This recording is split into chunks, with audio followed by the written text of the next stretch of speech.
Hello all Wednesday mini vlog. எப்பவுமே tea coffee குடிப்பேன். அதை ஸ்கிப் பண்ணிட்டு இன்னைக்கு காலையில் தேங்காய் பால் நாட்டு சக்கரை போட்டு குடிச்சிருந்தேன். டேஸ்டியாக இருந்துச்சு.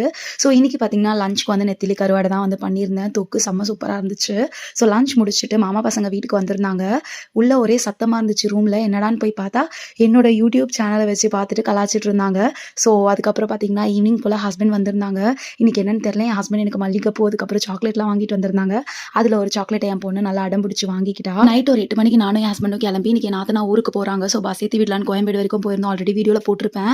அண்ட் அங்கே போனதும் பார்த்தீங்கன்னா என் நாத்தனா என்னை கட்டி பிடிச்சிட்டு அண்ணி நான் உங்களை ரொம்ப மிஸ் பண்ணுவேன் அண்ணி அப்படின்னு சொல்லிட்டு என் ஹஸ்பண்ட்டையுமே அண்ணா அண்ணி எனக்கு ஃப்ரெண்டு மாதிரி ஆயிட்டாங்க அப்படின்னு சொல்லிட்டு இருந்தா. அவங்க ஸ்டே பண்ணியிருந்த இந்த 15 டேஸில் எப்பப்பெல்லாம் மீட் பண்ண முடியுமோ அப்பப்பெல்லாம் மீட் பண்ணி நிறைய சீக்ரெட்ஸ்லாம் ஷேர் பண்ணிக்கிட்டோம். ஹஸ்பண்டோட ரிலேட்டிவ்ஸ்லாம் இந்த மாதிரி க்ளோஸ் சர்க்கிள் ஆகும்போது அதோட ஃபீலே வேறு லெவலில் இருக்கும். அண்ட் அவங்கள பஸ் ஏற்றி விட்டு ரிட்டன் வீட்டுக்கு கிளம்பும்போது பார்த்தீங்கன்னா டைம் 10 o'clock மேலே ஆயிடுச்சு. ஸோ அப்படியே ஹோட்டலில் சாப்பிட்டு ரிட்டன் வீட்டுக்கு வந்துட்டோம். வீடியோ பிடிச்சிருந்தா லைக் பண்ணுங்கள், சேனலை சப்ஸ்கிரைப் பண்ணுங்கள். நெக்ஸ்ட் வீடியோவில் பார்ப்போம். பாய்.